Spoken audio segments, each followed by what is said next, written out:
खरं म्हणजे महानगरपालिका गेली कित्येक वर्ष पावसाळ्या अगोदर, पावसाळ्यात आणि पावसाळ्यानंतर खड्डे बुजवण्यासाठी टेंडर काढतो। हा टेंडर खऱ्या अर्थाने महानगरपालिका आणि ठेकेदार यांची घरं भरण्यासाठी काढतो असं माझं स्पष्ट मत आहे।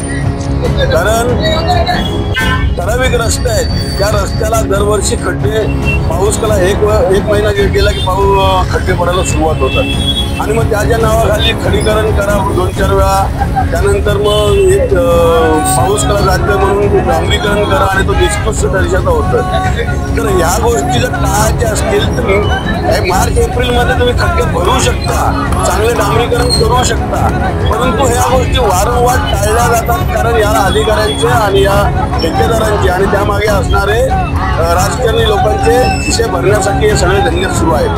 आणि हे आम्ही निदर्शनात आणून देण्यासाठी आमचे उपशहराध्यक्ष प्रेम पाटील यांनी या ठिकाणी आंदोलन छेडलेलं आहे। गेली 15 दिवसापूर्वी आम्ही महानगर आयुक्त दिलं होतं की जे डोंबिवली शहराचे जे रस्ते आहेत आता येणाऱ्या काळात त्याचा सण उत्सव चालू होतील आणि अशी परिस्थिती बघता सर्व ठिकाणी खड्ड्यांचं नुसतं साम्राज्य मागलं असं म्हणायला हरकत नाही। जर तुम्हाला माहिती पावसाळा जोरात पडतो तर हे नुसतं डांबरीकरणच्या नावाखाली जे तुम्ही करताय पॅचवर्क ते खरं तर चालणार नाही। पाऊस पडल्यानंतर ते डांबर वाहून जातं आणि जे तुम्ही डागडुजी करता ते हे निघून जातं सर्व डांबर निघून जातं, त्यामुळे परत नेहमीप्रमाणे ते खड्डे पडतात आणि हे काही ह्या वर्षीच नाही, हे दरवर्षीच हा खेळ चालू आहे। तर मला असं वाटतं जर तुम्ही नागरिकांना सुविधा पुरवतात तुम्ही त्या 50% लाईन असं आम्ही समजतो। त्याच्यानंतर आम्ही ह्या मोर्चाच्या आंदोलनाच्या मार्फताने एक एवढं सांगतो की जर हे रस्ते जर येणार तर लवकर जर नीट झाले किंवा याची डांबरी व्यवस्थितपणे जर डांबरीकरण नाही केलं गेलं तर याच्यापेक्षा आम्ही मोठं आंदोलन यापुढे करणार आहोत।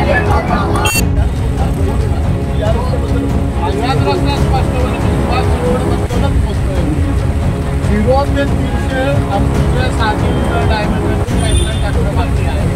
300 ते 600 हा मे टाकून दिलं पण पावसाळ्यात ते क्रॉस कनेक्शन असतात, काही असतात तर ते करू शकत नाही पावसाळ्यात। पुढे 600 ते 900 जो आहे सॉरी 600 ते 1510 किलोमीटर आम्ही करून घेतला आहे। जंक्शन आहे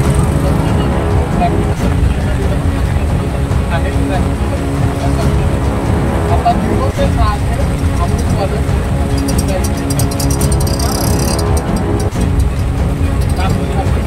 टेंडर निवडणूक झाली मार्च 2023 एक वर्ष होऊन गेलं।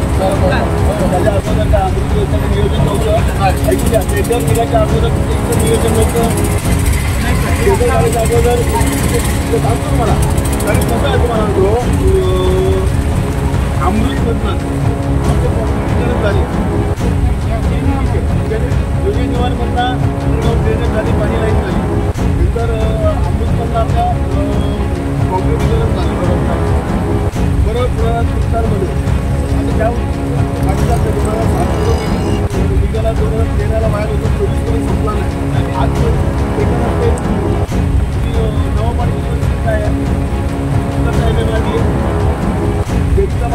काय परिस्थिती आहे म्हणजे 2.5 वर्ष झाली आहे रस्त्याला टेंडर निघतं म्हणून त्याला खड्डा बुजवता आलं नाही, हे खड्डा बुजवता आलं नाही करा। आता तो रस्त्याबद्दल